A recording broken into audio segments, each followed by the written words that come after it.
What's up, people? Andrew Zimmern here, bringing you probably, well, I mean, is it the all-time #1 comfort food? I don't know. I mean, roast chicken's right up there, and obviously it depends what home you grew up in, what culture, where on planet Earth. But for so many people, when you say the word comfort food, one of the first things they write down is a perfect grilled cheese sandwich and a great bowl of cream of tomato soup with lots of dunking and slurping and eating. The two of them go together like Laurel and Hardy, like Prince and Purple Rain, right? So I'm going to show you how to make what I think is a very simple, straightforward, beautiful cream of tomato soup, and what I have always nicknamed the ultimate grilled cheese sandwich. Why is it the ultimate grilled cheese sandwich? Super crispy. It's got a twist on it that's going to blow your, well, actually two twists or hacks that are going to blow your mind. It's crunchy, it's cheesy, and it still uses Kraft American singles. And I'm sorry, if you don't have American cheese singles on your grilled cheese sandwich, it's a different thing. I make upscaled adult versions just like, you know, the next person, but I have to make sure that at least a couple times a year I'm getting my Kraft American cheese grilled cheese sandwich, and every time I have one, I'm reminded that makes the best grilled cheese sandwich. So I have a small soup pot here. I'm going to put in a little olive oil, not too much. I'm not trying to emulsify olive oil into this soup the way I would with a marinara sauce or some other pasta sauce. You don't need to preheat your pan for this. I just get the heat up to medium. I add some minced shallots in there. I think they have much better flavor than onions. I add some salt right away. I want that to pull the juices out of those shallots. I have some really thinly sliced garlic. I put that in there. The one thing that I don't want to do is I don't want this garlic and shallot mixture to start to brown. And I can control that because the moment I see it start to get color or get glassy, I can turn the temperature down, I can push the soup off the burner. Remember, you have a lot of choices as a human being. And if it's the right time, I can always just add my liquid, my wine, the first liquid that goes in this recipe, and it will instantaneously stop frying in the oil, right? So you really have a lot more control. Seasonings. I don't want, I mean, this is cream of tomato soup. I mean, I want a 1-year-old, an 8-year-old, a 28-year-old, and a 68-year-old all to get pleasure from this. And in some of those categories, that means no green things. I'm also trying to be chefy, but not too chefy. So I know I want thyme, rosemary, and bay leaf flavor in this soup. So I've got some fresh bay leaves, a couple of stems of thyme that I'm putting like a sandwich around the bay leaves. The bay leaves are the meat, the bread is the thyme, and these rosemary stems are big. I just need one to be really, really aromatic there. I'm going to hold that together. And then I'm going to take a sprig of basil because I want that basil flavor in there too. And I'm going to marry all that together and sort of fold the leaves around and just hold on to it like a little package. You know, if I drop this in, all those thyme leaves, rosemary leaves, the green stuff goes everywhere. So I grab my kitchen string, and you just need about a 18-inch length, and you place it, I don't know, 2-3 inches, draping over the top of the bouquet garni. Now, what I usually like to do is I just take this and I always put it through my finger, right? And then I just wrap this around and I just keep going, going, going. And now you see why I held on to that one little piece, because now I have two identical lengths coming off here. I didn't get anything crossed up. Tie that in a nice knot.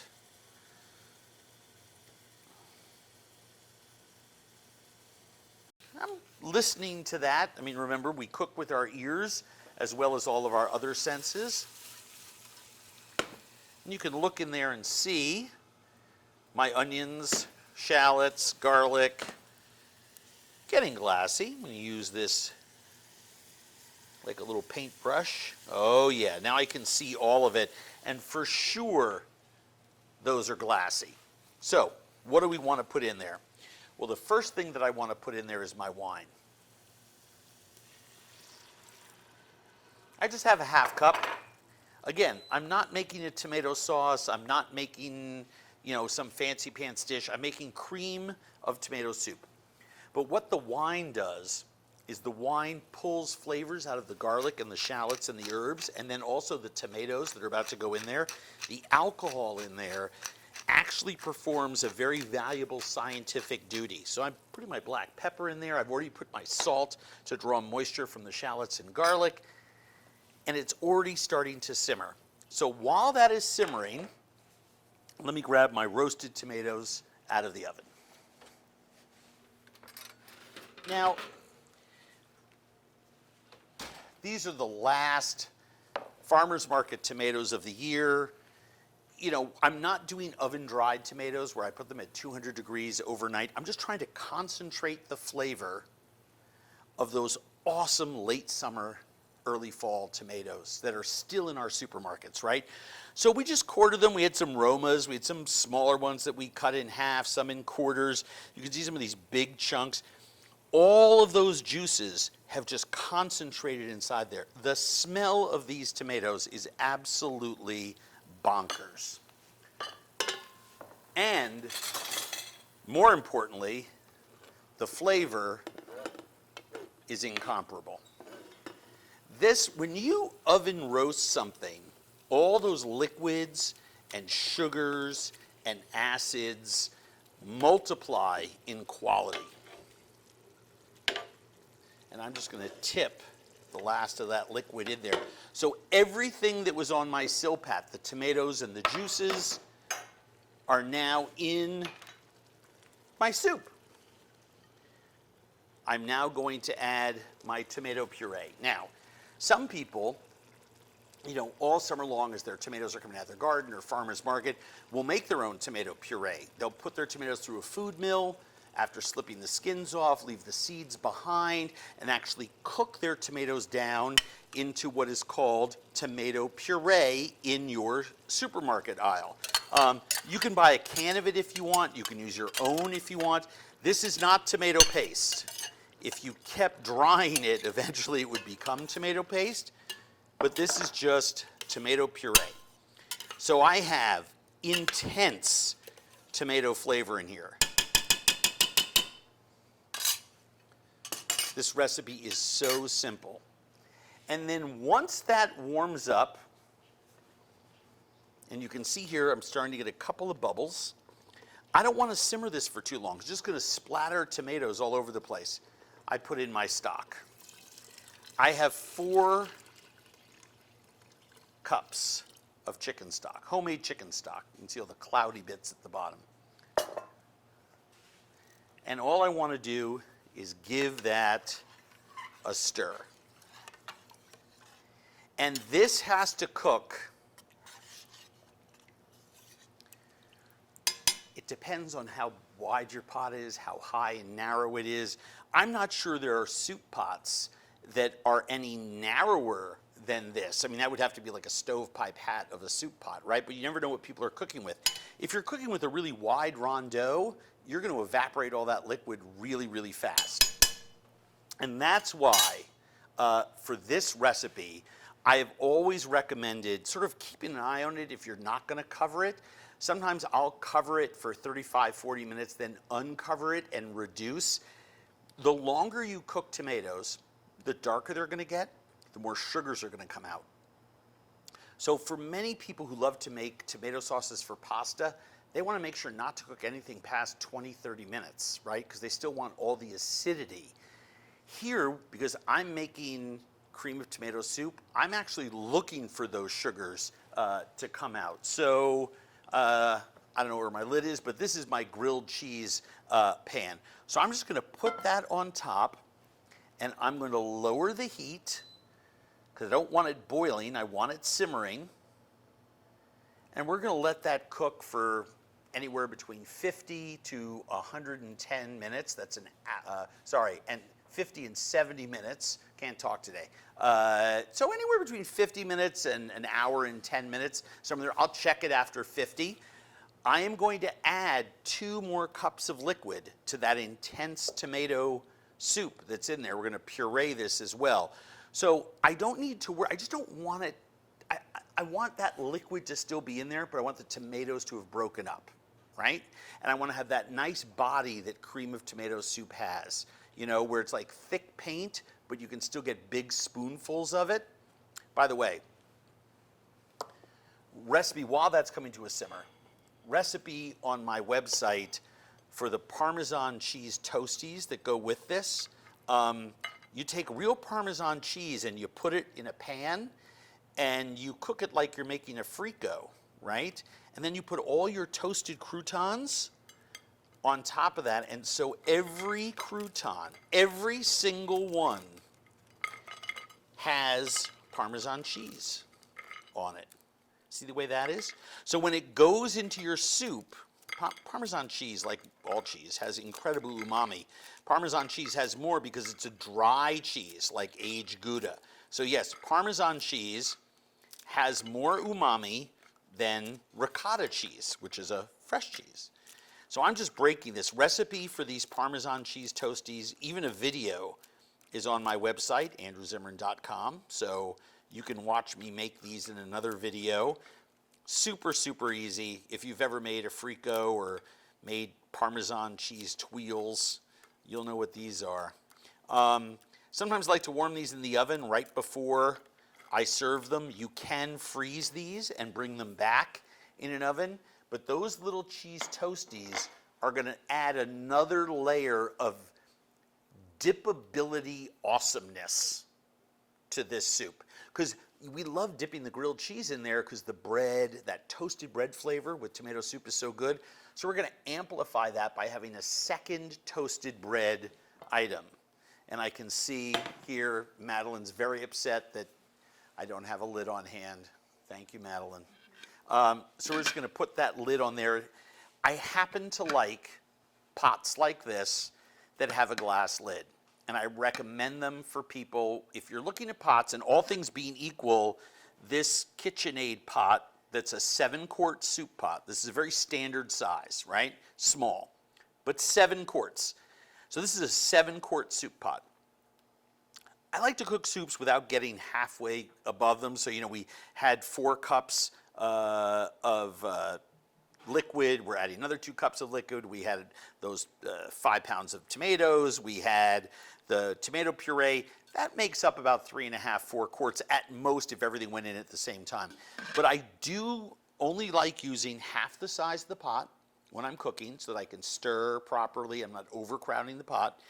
But I also like brands that offer a clear lid. Also, this is a KitchenAid pot, and this is its matching lid. But so many of these pans and pots all have the same diameters. So sometimes at garage sales and stuff, you'll find glass lids, and they'll fit just fine. I just like it, especially for soups where we're trying to keep an eye on that kind of thing. So we're going to let this go. We're going to take out the bouquet garni. We're going to puree it, cream it, cook it, and while it's finishing its last stages, I am going to show you how to take conventional sandwich bread, Parmesan cheese, American singles, and mayonnaise, and make what I think is the ultimate, oh well, spoiler alert, the ultimate grilled cheese, and it involves these slices of oven-dried tomatoes. Soup's perfect. Cook for a while. I'm going to use this actually to make sure my bouquet garni, look at how that shrunk. All of that incredible basil, bay, rosemary, and thyme flavors in the soup. It has done its job. The lid, we don't need anymore. This is our immersion blender. This is a battery-powered one.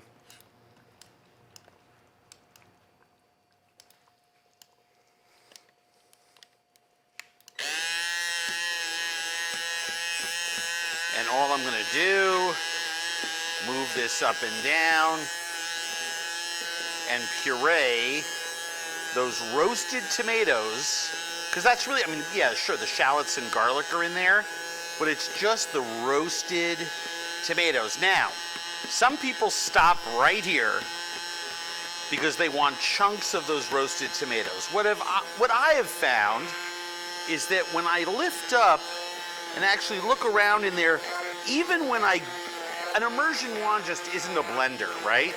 So there's always going to be nice texture to it. So I just stop when I see the color get lighter. Do you see how the color's getting lighter?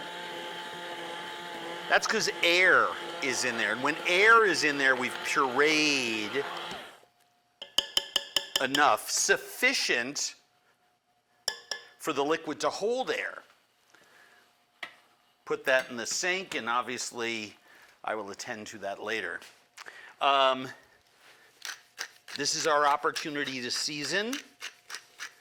I like black pepper. It's my opportunity to season. I like salt. Cream. We're making a cream of tomato soup. I have added 2 cups of cream. And give it a stir. I have let my cream come to room temperature. Why is that important? I maintain my thermal momentum. And this will start simmering. You want to cook your cream for anywhere between 5 and 10 minutes here. And now is the most important part. We added our salt, we added our pepper, we pureed, we took out the bouquet garni. This is going to simmer. It's going to cook for a couple minutes more, but now is the time to taste this. And no, throwing in a little bit of vodka and tossing it in some noodles doesn't make it penne alla vodka.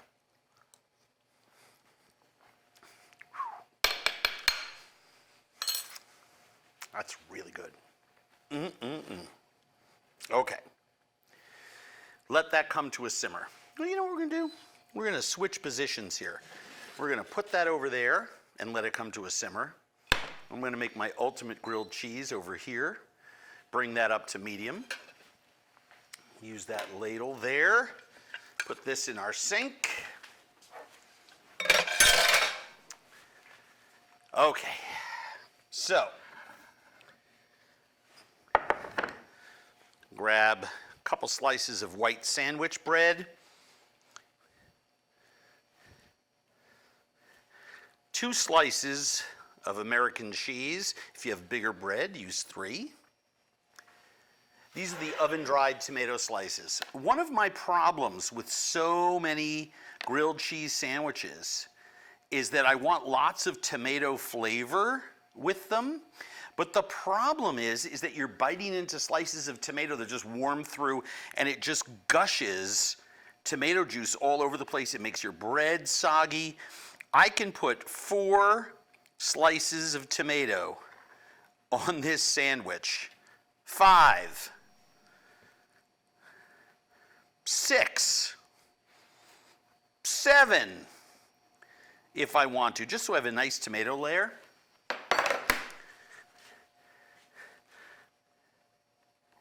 Boom. What makes, let me get a offset spatula. There's a lot of, look, I do my grilled cheese with butter all the time, but I will say, when I remember to do it with mayonnaise, it's a crispier, shinier, firmer edge, and it does wonders. It does absolute wonders for my sandwich when I add my Parmesan cheese. I put that down, take this off, do the other side. Not much, just, you know, just like we're buttering it, just enough to make it nice and shiny and beautiful. All right, so we put mayonnaise on there.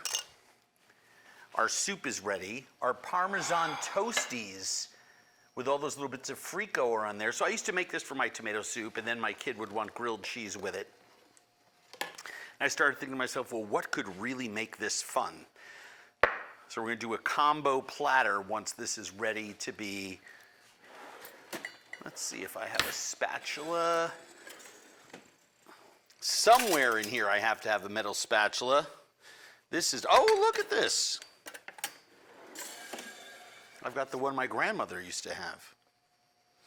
So you want this to cook at medium. You don't want your bread to burn before the cheese has had a chance to melt, right? But one of the things that does help is a little bit of pressure. And you already have mayonnaise in the bread. Don't worry about pushing that down. Why am I doing that? Because when I smell the bread toasting, I know it's time to flip it.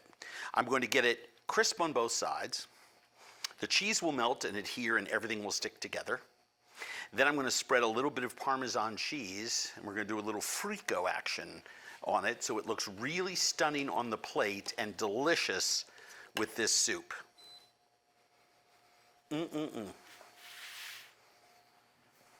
By the way, conventional tomato slices, oven dried like this, put them in the refrigerator, toss them in a salad, use them in pasta, put them on a sandwich.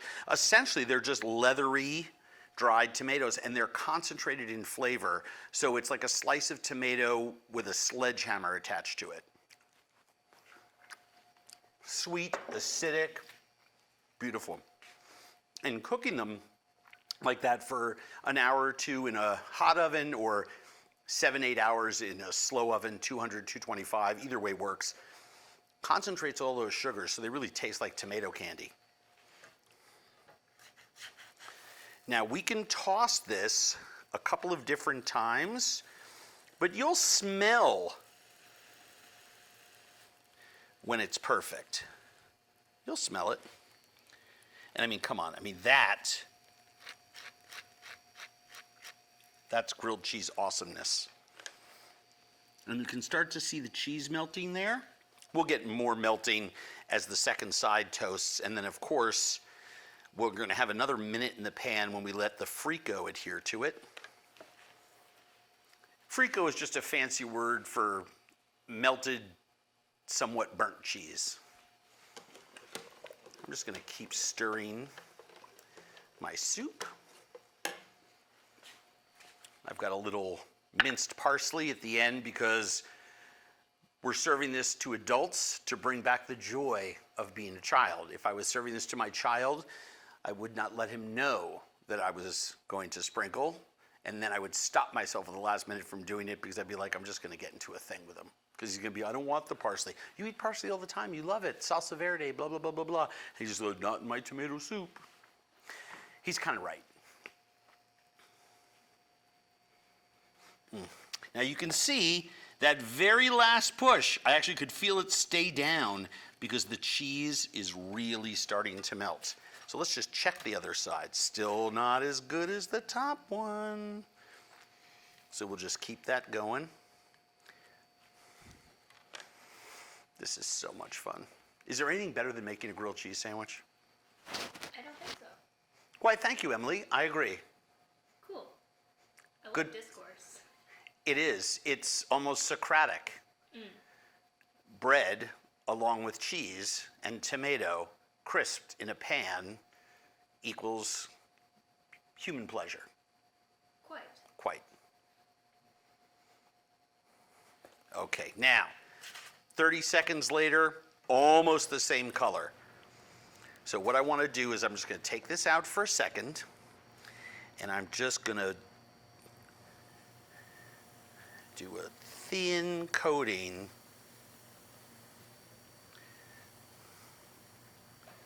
of Parm on that. And when it all melts, and I see it's going to adhere to something,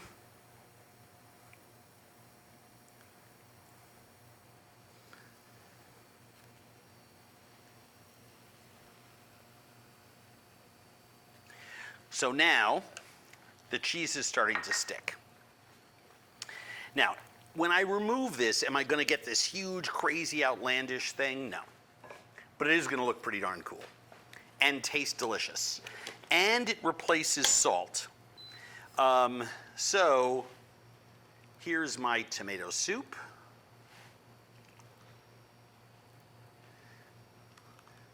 put some of that in this bowl.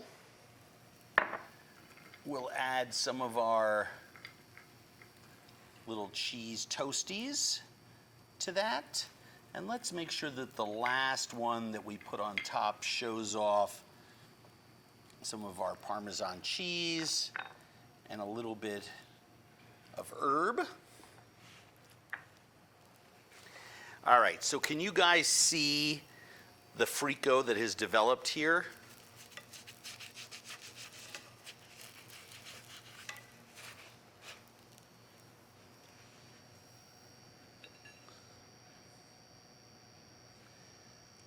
Look at that.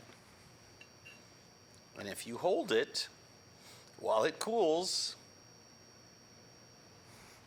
it'll actually stay like that.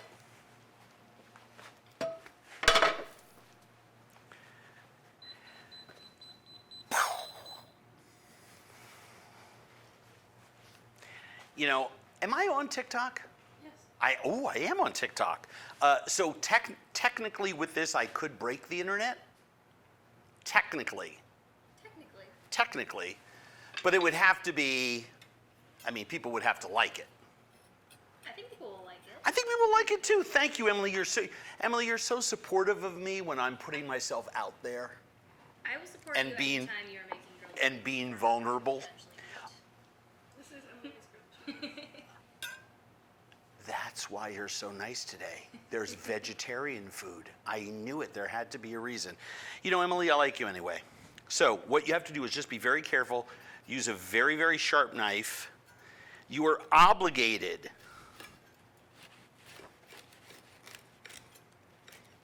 to cut grilled cheese sandwiches in half. You will never be able to cut with a knife a Parmesan frico that's that thin. No one can do it. I've never not had pieces break off. However, those are then little pieces that you can put as garnish on the cheese. But look at that incredible grilled cheese sandwich. We're gonna push that off to the side because, you know, if you're having soup and sandwich, do we wanna do something like that? I think we do. I think we want people to see our handiwork, right? That is the perfect grilled cheese sandwich, the ultimate grilled cheese sandwich. Salty, crusty frico on the outside, crusty bread, crisp perfectly with mayonnaise, American singles, and oven-dried tomatoes, cream of tomato soup with the secondary Parmesan toasties, as I like to call them. Mini recipes for all the elements are on our website. Obviously, this video will be there and on YouTube. Please subscribe. We're almost at 1 million followers on Instagram. Tell all your friends about us. We'd love to hit that milestone before the next week or two is out. Enjoy this. You're going to love it.